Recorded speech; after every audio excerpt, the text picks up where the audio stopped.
Hi, it's Mark from Modern Revenue Strategies. Welcome back to part two of this training around creating powerful positioning to really differentiate your brand. Now, you should have already completed the first part of this video series where we dive deep into customer insight. Now, if you haven't done that yet, go ahead and pause this video and go back there now. All marketing begins with the market, and the customer is the most important part of that. So make sure you've done the work to build out your ideal customer profile, your buying committee personas, the problem analysis portion before diving in here. Now, once you've done all that, you're ready to jump in on competitive analysis and then analysis of your own company and your products and services to create that really powerful, differentiated positioning strategy. So all of this is covered in the book that we published. If you don't have it, I'll give you the first chapter for free. Just come to modernrevenuestrategies.com. I'll also include all the templates, all the toolkits, and everything you see me reference and use here today. There's a glossary on the website if you get stuck on any of the terms, or feel free to send us an email and we'll get back to you and help you through any of these concepts. So as we move into competitive insight, we're going to focus on four key areas. We want to understand where is the market maturity today? What's the basis of competition? We want to conduct a competitive audit. We're going to break out all the features, benefits, and reasons to believe, and I'll explain what all of those are. We're going to look to find some white space versus creating new markets. But first, let's dive into sort of the market maturity and basis of competition. So this visual comes from Jeffrey Moore's great book, Crossing the Chasm, where he breaks out different market segments over the adoption cycle of products as they go from sort of early stage to more mature markets. There's a lot of great insight that comes from this. But what I want to focus on today is the idea that there is a different basis of competition for different stages of market maturity. So if you're trying to win over the tech enthusiasts in the innovator segment, you're really competing on ideas. Whoever has the best ideas wins. That's what tech enthusiasts like. And in that innovator stage, that 2.5% of the market, whoever has the best idea is going to win. As the market matures, the visionaries and the sort of early adopters segment are really looking for products. They want a product that's more complete. It's not just the idea of a product, it's the actual product itself that delivers against what it promises. Then as you move into the early majority segment, those pragmatists are really looking for results. So case studies become much more important here. And then as you move into more conservative market, they're really just looking for clients. Who's that logo sheet that you have and that you can reference? And then really those skeptics in the laggards area, it's really become a commodity at this point. They're mostly looking at price. So you need to understand what's the basis of competition in your market segment based on the maturity. If it's still early, you can compete on ideas, but as the market matures, it'll expect different proof points. To give you an example, one tech founder I worked with really liked to come up with new ideas, and he loved to serve those tech enthusiasts. But in order to grow his business, we really had to focus the company and our messaging on adapting to telling the story of our complete product, and then telling the story of the results we were delivering, and then ultimately our happy clients in order to have success and resonate with buyers of the product as the market matured. Now, armed with an understanding of the basis competition, let's move to looking at some specific competitors. Now, you likely already have a set of competitors that you track. We want to dive deep and really understand them. Now, this starts with research. The typical process is to look at everything: their annual reports, the canines, their website, their social media, what they do at conferences, subscribe to their email newsletters, really all of this, their public materials. And then after you've gathered all this information, you want to start to analyze it. Really look at what are the features that they're touting? What are the benefits that they're talking about for their customers? What are their proof points that they're highlighting? Try to reverse engineer which market segment they're serving based on who they're speaking to and the voice that they're using.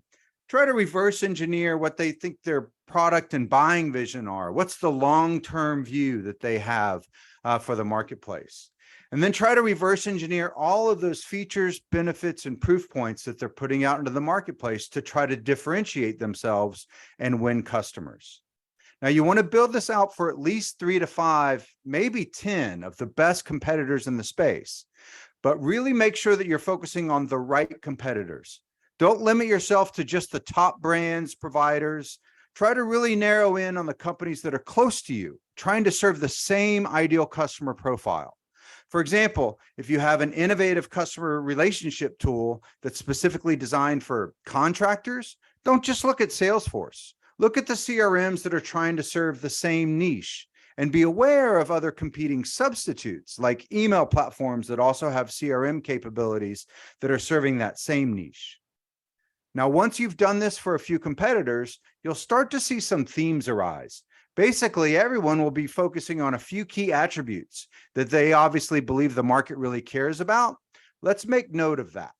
The reason we want to make note of that is you can start to plot some conceptual maps. So in this example, everyone in this marketplace was competing on the level of self-service versus consulting on that Y vertical axis, or the sophistication of the technology versus ease of use on the X horizontal axis.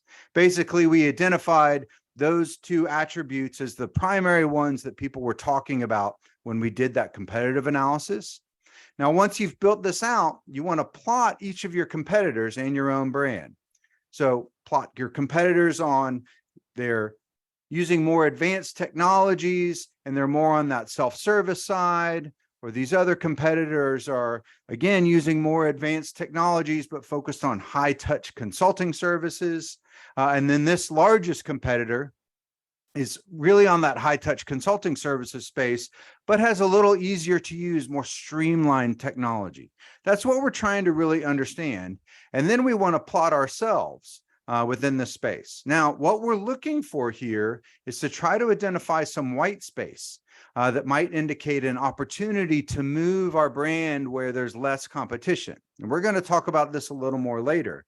And you might find that there are multiple different axes that represent different bases of competition or different criteria and attributes that all of your competitors are focusing on and talking about. And so maybe it makes sense to plot this a few different times to try to identify where there might be some white space or where there are more gaps than others. So now that you've got a better understanding of the overall market dynamics and even a good picture of the different features, benefits, proof points your competitors are using to win customers, maybe even some white space, let's move into sort of understanding your company. So now is our opportunity to dive deep into your own company and products. As part of this analysis, we're going to look at each of the following: your long-term buying product vision. What's your reason to exist? The features and benefits that you bring, which of those have parity with the marketplace versus differentiation? And I'll define those for you here in a second. Then we're going to think about the reasons to believe or the proof points and compare those to different competitors. Think about different competitive strategies. And then ultimately, we're going to create a positioning statement for you. Now, it's important to do this last piece last. And the reason is all marketing starts with the market. If you start with yourself, you'll start to define the market based on how you want it to be instead of how it really is. So start with your customers, then look at your competitors, and then start to look at your own company. And the first thing that we want to think about is your long-term vision. Your product or buying vision is something that can really help capture your long-term view of the marketplace. Think about sort of your reasons to exist, why you think your approach is better than the status quo. And it really sort of incorporates your belief about where the market is going. And I spend a little bit of time on this in the book, talking about what your product or buying vision is. And it's similar to a positioning statement, but it's more focused on you internally than the marketplace at large. And when we talk about where the puck is heading, you've probably heard Wayne Gretzky, the hockey player, was once asked how he's always in the right place at the right time. And he famously answered, it's because he skates to where the puck is heading. So your product and buying vision should really incorporate your beliefs about where the marketplace is heading and why that makes you better primed to serve customers in your market than your competitors are or the status quo that exists. So as we think about this long-term vision, we want to sort of define that within today's view of the product.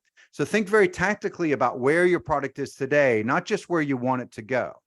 So when we're building SaaS or technology products, we're generally building features, but those features are designed to deliver benefits to the customer. So as we think about what's the difference between a feature and a benefit, this umbrella has durable construction.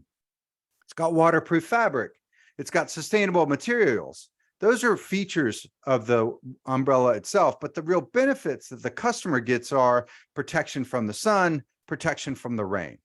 So for this exercise, I want you to write down all of the features that you think your ideal customer cares about, and then translate those into benefits. How does that actually benefit their life or benefit their business, make a real commercial impact if they use your product or service? And if there's no real strong benefit to the customer, it's just a neat feature, maybe something that an engineer put in there because it was using the latest technology, well, we got to take that off the list.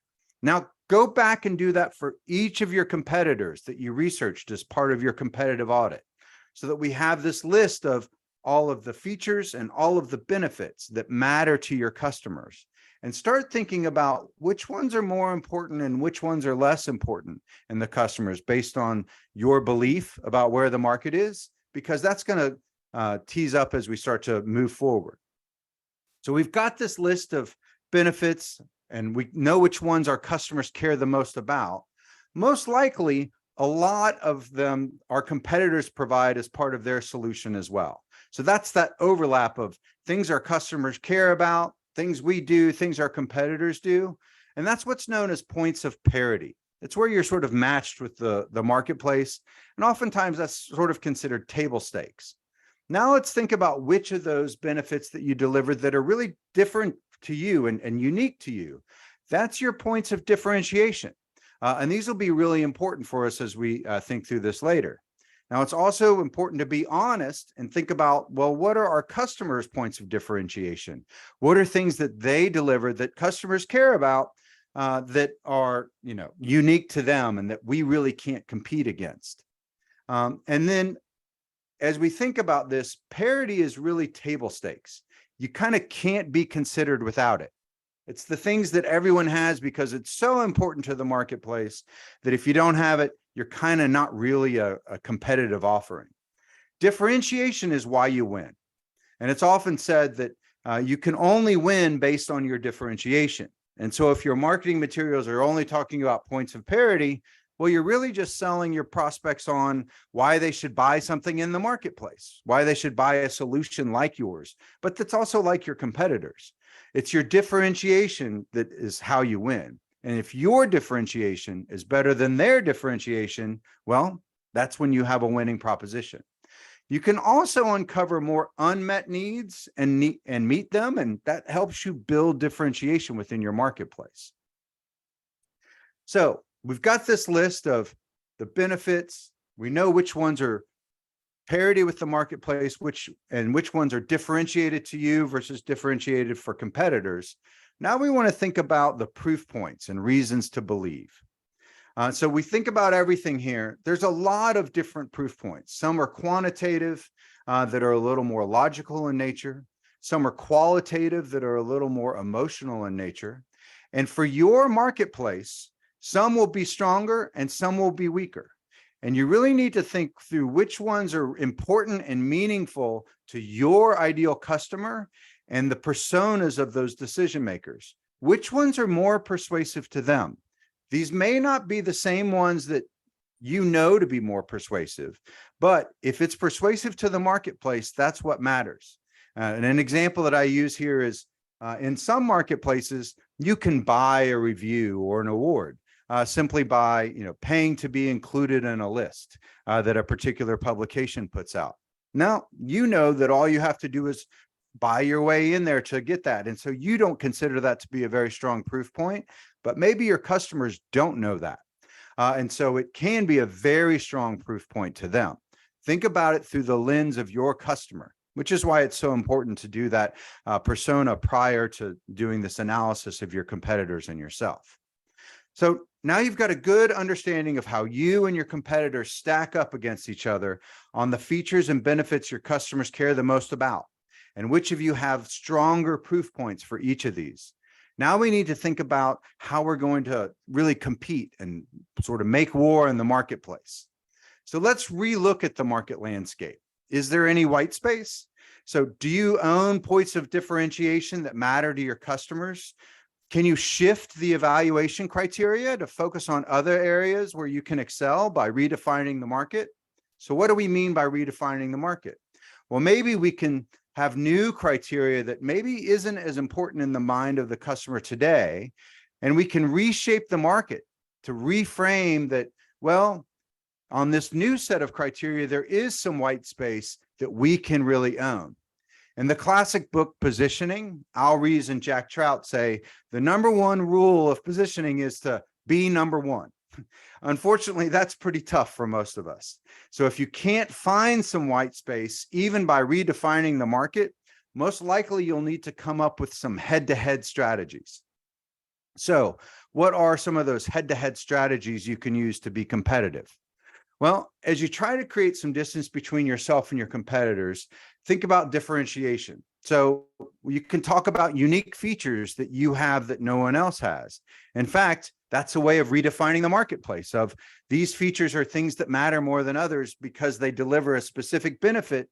And if you define that benefit as market defining and you can get some customers to believe you, well, then you've got a reason to really be number one in that new space.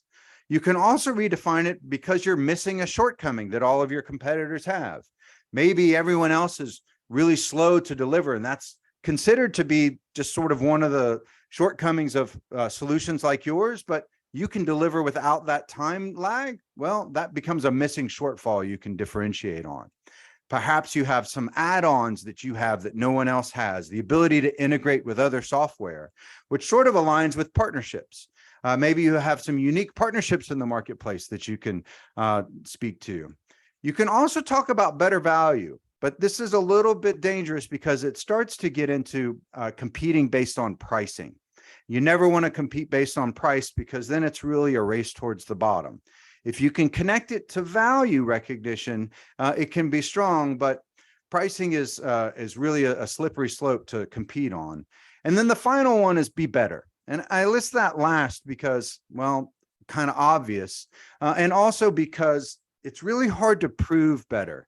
Very often in the SaaS and technology space, it requires a lot of expertise for your customers to really understand that your way of making the sausage is better than your competitor's way of making the sausage. And so it's very hard for them to believe as an outsider before they've actually sampled either your product or your customer's products or both, which one is actually better. And so although it's a good place to be, it's very hard to win on because it's just so hard for customers to comprehend. So now it's time to bring it all together into a really differentiated positioning strategy. Positioning strategies follow the same formula over and over. It defines your target market. It puts you within a competitive set, your reference set, and it looks for really a unique benefit where you're the only one that's serving that particular market within that reference set that has that unique benefit. And then it's evidenced by some reasons to believe, those proof points.